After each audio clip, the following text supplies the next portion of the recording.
Good morning, guys. In this video, we are going to study about the horticulture sector. Okay.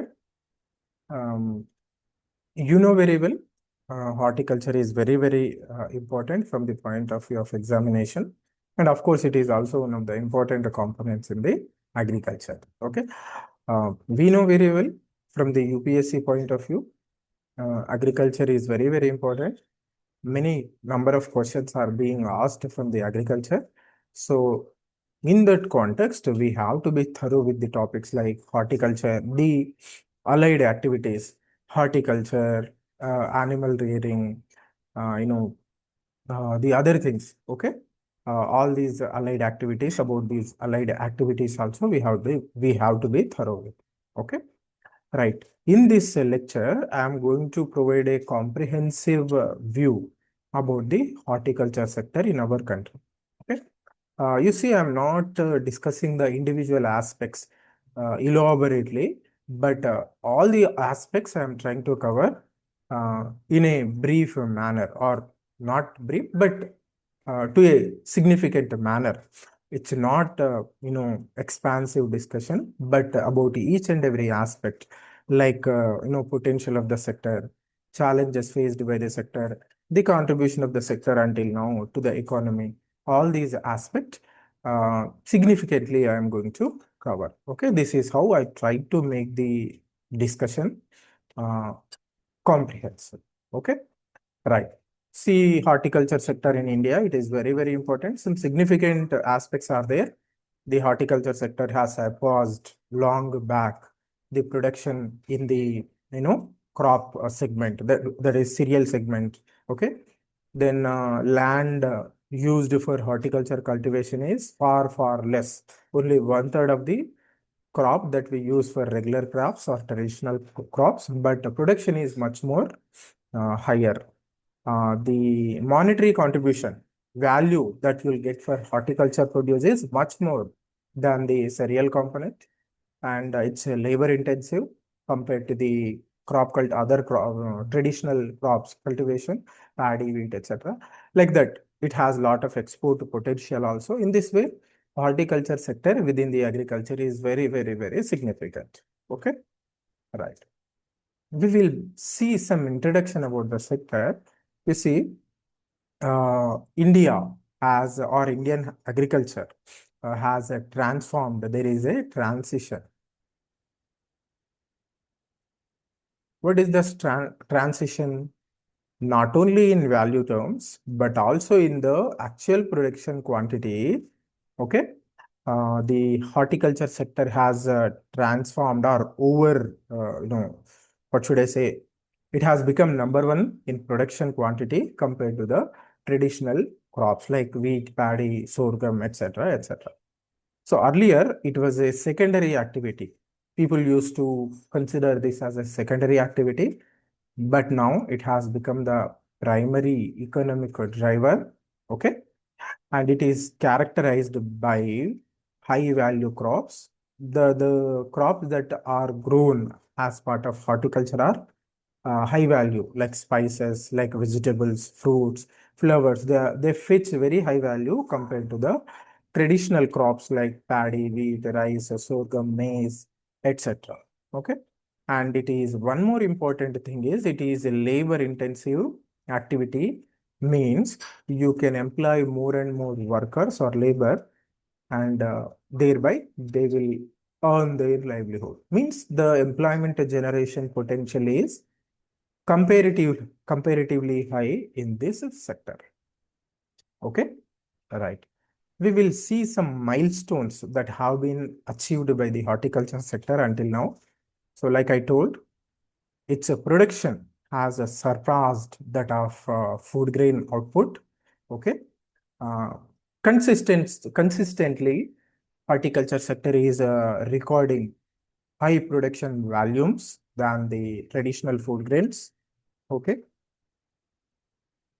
it is the core driver. Okay, horticulture sector is the core driver that is driving agricultural diversification and creating jobs in rural areas. Okay, Then it also added a, it also contributed for structural shift towards value added farming. Okay, not just growing crops and consuming them and selling little bit surplus in the market. It's no more in majority parts of the country. It's more no, not more like that, or no more like that. People are shifting towards a value added farming. For that, horticulture sector, you can see all the crops that are there in the image. They are contributing a lot. Okay. This is the introduction about the sector, horticulture sector. Okay. Now, one by one, we will examine. Okay, first we will see the status of horticulture sector in our India, in our country. Earlier, in the earlier video, we have presented the second advanced estimates of the horticulture sector. You can go and watch that video, a detailed statistic I have presented. But however, comprehensive figures we will see here. According to the latest available data, the total horticulture production is 370.85 million tons. Okay. And this is a very high production, and increase every year. There is some increase, and that increase momentum, okay, growth momentum is maintained every year, right? Remember the figure, very, very important. You have to quote this figure in the mains exam.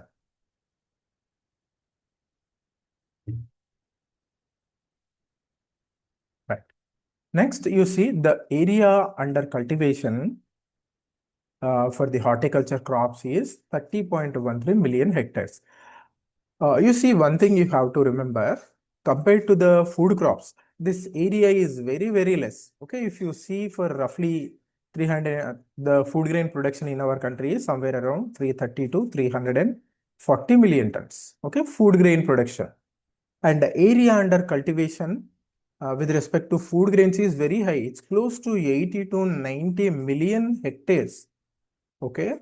So the significance of horticulture sector is it is using roughly 1/3 of the area, but it is producing much more than the food grain. The total quantity of production is 370 million tons. The area under cultivation is just 30.13 million hectares. Okay.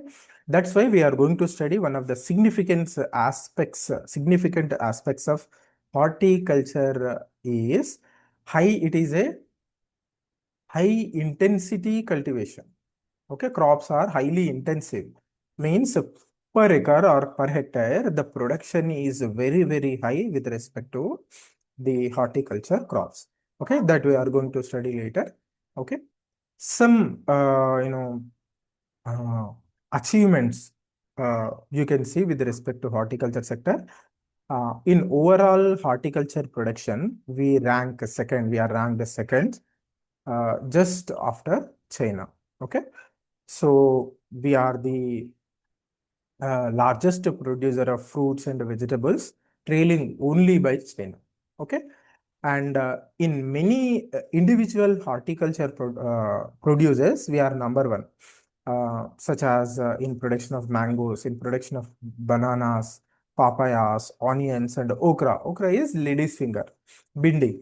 Okay, in production of all these crops, we are number one. We are in number one position. Okay, altogether, if you see the horticulture production, we are at number two. Okay, this is the significant information about the horticulture sector in our country. Some crop-wise production details, so we will see. This is also very, very important. You have to remember this data, and you can quote the figures once again in the mains examination. And all these figures can also be asked in the prelims. Okay. Uh, and you might be asked to find out the correct data from the incorrect data. Okay. Right. One by one, we will see. First, we will see the vegetables. Okay. So for vegetables, um, production is 216, roughly 216 million tons. In the entire horticulture production, vegetables dominate. You see, total production is somewhere around 370 million tons.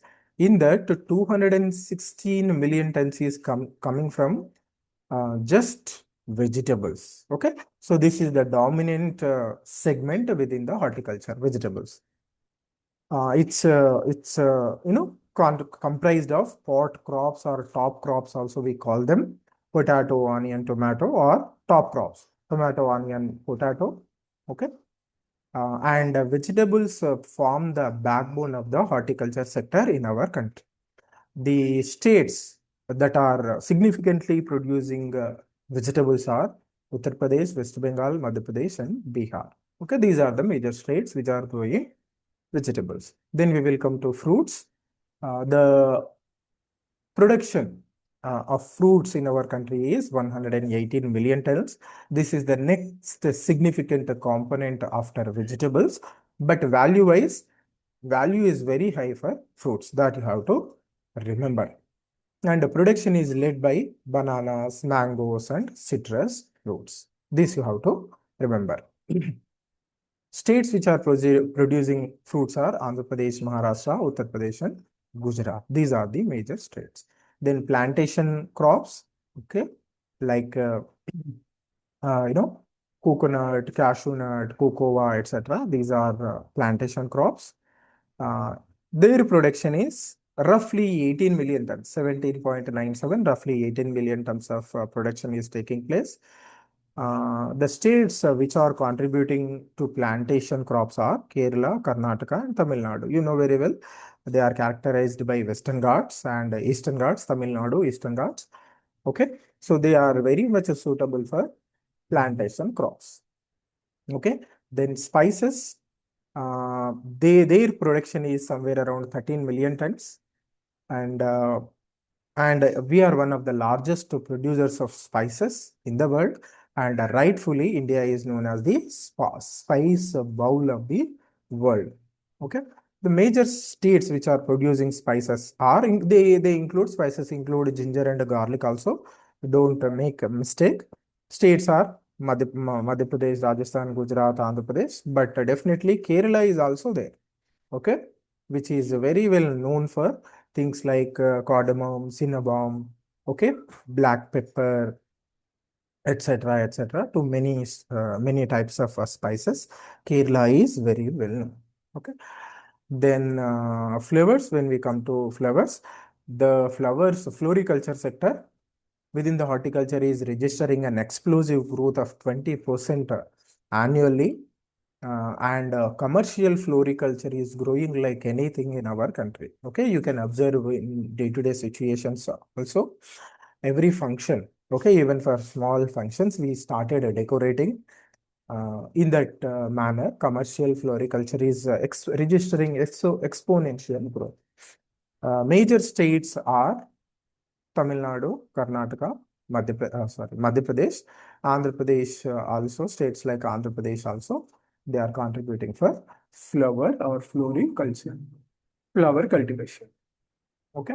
Then if you see the uh, economic and structural shifts that are fueling the expansion of the horticulture sector, okay, um, what are the things that are driving the horticulture sector, or what is the significance of horticulture sector? If you see, like I told, higher returns per unit area. Okay, the returns are very high per unit area in horticulture crops. That's why it is very significant. Okay, uh, you see, the traditional crops, they yield very less, okay, and the financial returns per acre are very less for crops like cereals, etc., etc. Whereas for horticulture crops, the per unit income is very much higher. In this way, the farmer's income is being increased very much. In this way, we could actually realize the goal of doubling the farmer's income. Okay, one of our major goals was doubling the farmer incomes by 2022 only, but that year has gone. Even now, we were unable to double the incomes of the farmers. But if we can promote the horticulture crops, we can actually achieve that. Okay. Then other thing that is driving the growth of the horticulture sector is dietary shift. There is shift in the dietary preferences of the people, and also because of the urbanization, demand for horticulture crops is increasing. So rising incomes, disposable income of the people is increasing, and also because of the health awareness that we have to consume healthy food and a highly nutritious food. These things have triggered uh, the domestic demand, means the demand within the country for horticulture crops, and that is driving the micronutrient rich fruits and vegetable production. Of course, when demand is there, production will also take place. Okay, this is another factor. Then one of the another advantage of this horticulture crops is not all, but some of the horticulture crops are they can adapt to dryland conditions, and they can grow very well in wastelands, like, especially the plantation crops like guava, any plantation crop, they can grow better in wasteland also, and some of them can adapt for drylands. The fruits, the fruit crops or fruit crops like dragon fruit, etc. Okay, and so farmers utilizing their drylands and wastelands, and they are producing or they are cultivating these uh, uh, you know crops that can sustain in these conditions. Okay, and this is acting like a safety net for the farmers by providing additional income, and also providing a shield against the erratic monsoon patterns in our country. You know very well, the monsoons are known for their erratic behavior in our country, and if we can grow crops like this, they can withstand the erratic nature of the monsoon also. Okay, these are the factors that are actually driving the growth of the horticulture sector. Okay, then government has started some programs to support and promote the horticulture sector. You have to remember these schemes. However, only briefly we are seeing the schemes here. Elaborately, one about each and every scheme, we will try and study somewhere else in some other session. Okay, so some important schemes are there. You try to remember the schemes and their briefly what are they, or uh, what is their purpose. Okay, so first is a MIDH mission for integrated development of horticulture sector, MIDH mission. Okay, it is a centrally sponsored scheme. Okay, uh, okay, what is the purpose of the MIDH scheme or MIDH mission? It is for holistic growth and development of the horticulture sector, uh, even covering the post harvest, from beginning with the seed production to starting from seed production to post harvest management of the horticulture produce. Okay, then uh, it also promotes a protected cultivation. Okay, so it is a comprehensive and integrated program that you have to remember. Okay, then the second one is a cluster development program. Okay, this cluster development program is managed by National Horticulture Board, NHB. Okay, you see, this program leverages the geographical specialization. Means a geographical area will be taken, maybe a block, maybe a district, and this program goes in hand with the one district, one product also. Okay, by leveraging the geographical specialization, and in that area, all the infrastructure related to one crop, horticulture crop, will be developed, like processing facilities, transportation facilities, everything will be built, and that region can be made as the export hub. And how we can make it as a better export hub by reducing the logistics costs. Okay, so it will become like a cluster hub there, everything related to that crop, from sowing to processing it, transporting it, I'm sorry, exporting can be done. Then another program is Operation Greens. You see, earlier the operation greens was started for top crops, that is tomato, onion, and potato. What was the purpose? The purpose is to stabilize the prices. Do you see prices of these crops are very much subjected to fluctuation? Okay. And to stabilize the prices of these crops, Operation Greens was started, and now it is expanded to all the horticulture produce, to fruits and vegetables. Now the program is called as Total. Okay. What is the purpose? It is the major purpose of the program is to stabilize the prices. And how we can do that? By fortifying the supply chains. If there is a break in supply chains, then prices will rise and fall. So we have to create a resilient supply chains, and we have to, under the top program or under Operation Grains, a price stabilization fund also has been created. Okay, price stabilization fund also has been created, and that's how there was an effort to realize price stabilization and to prevent the price fluctuations in the horticulture sector. Okay, then one more program or scheme is there, Agricultural Infrastructure Fund. You see the purpose of this, the corpus is somewhere around 10,000 crore rupees, okay, for Agri Infrastructure Fund. You see, uh, medium and long term uh, loans or credit will be provided under this scheme. What is the purpose? For creating cold rooms, cold storage rooms, sorting units, and post-harvest infrastructure projects. Okay. Uh, why this is once again to prevent the post-harvest losses, make the horticulture supply chain resilient. The initiative has been brought up. Okay. And here there is scope for interest subvention also. Okay.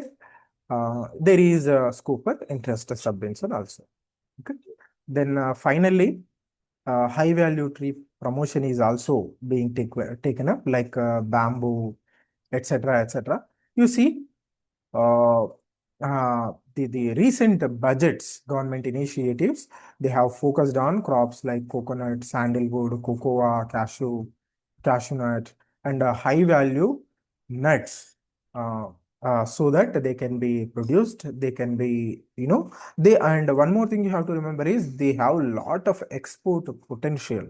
And to realize that export potential also, these high value tree crops have been promoted like anything. Okay. All right. Um, if you briefly see the export and the trade potential of the horticulture sector, you see, uh, the foreign exchange that is earned through horticulture exports is $1.8 billion dollars annually. And this is fresh produce trade only, not processed, okay, not a preserved food, okay. And major exports to other countries from our country are onions, grapes, mangoes, green chilies, etc., etc. Okay. And you can say there is a surge or boom in you know processed food items also. There is a monumental surge in processed vegetables, pulses, fruit juices, etc. Okay. Then high margins for these producers, and increased shelf life because of processing. They are driving the growth of this component, processed horticulture component. Okay.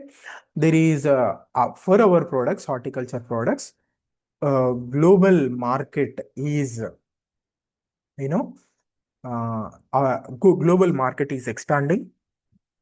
Okay. We are exporting grapes to Vietnam, and we are exporting pomegranates and garlic to Canada, and we are exporting mangoes to North American markets. Okay. And this entire export aspect is overseen by or actually actively supported by APEDA. Okay. Agricultural Produce and Export Development Authority, very, very important body when it comes to promoting exports of agri and agri-related products to other countries. Okay, all right. However,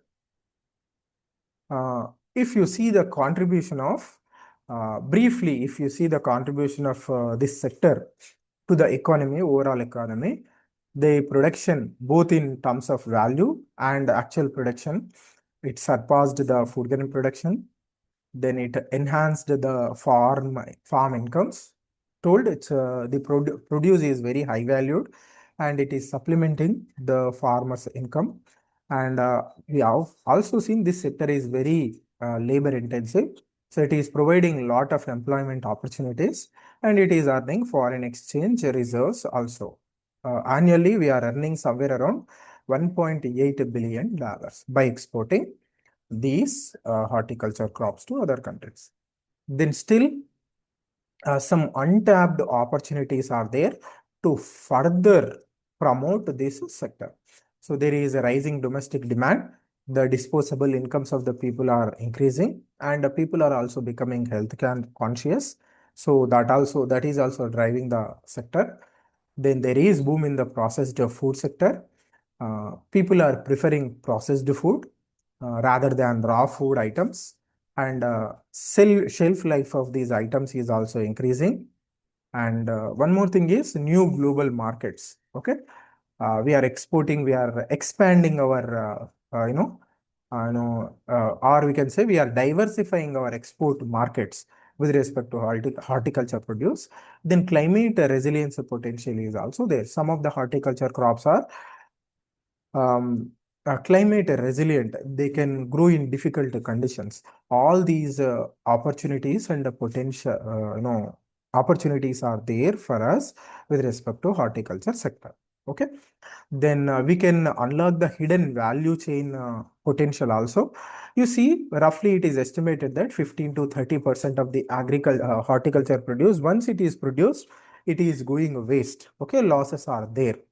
Okay, if we can prevent that also by using programs like CDP, Community Development Program, and smart cold chains, still we can transform the horticulture sector, and we can better utilize the sector. Okay, so in this way, lot of untapped opportunities are there for us. Okay, then if you see the challenges that are faced by the sector. Okay, high post harvest losses are there. So according to a CFIT study, okay, uh, CFIT, it is a body, Center for Integrated Development of or Promotion of the Horticulture sector, that is there. 15 to 30% of food post-harvest losses are there with respect to horticulture produce. You see, some of the horticulture produce like fruits, vegetables, they are highly perishable. Their shelf life is very less. Okay, so that's why we have to prevent these post-harvest losses.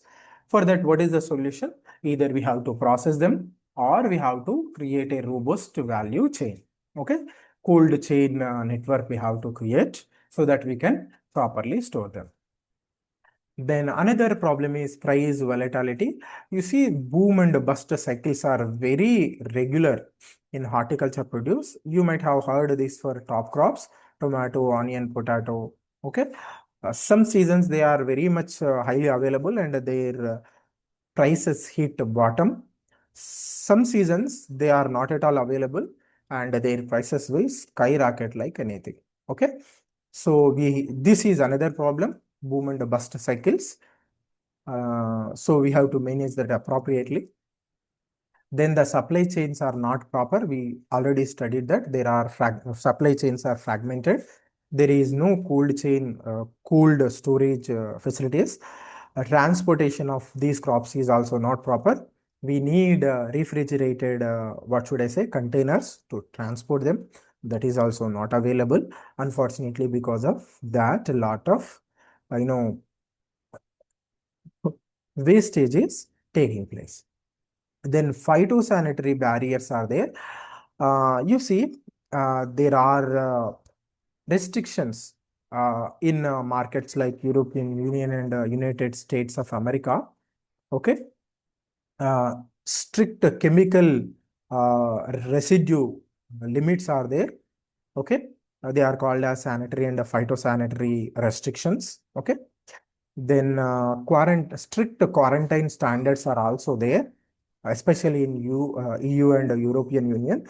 Because of that, many of the times our consignments have been rejected by these markets.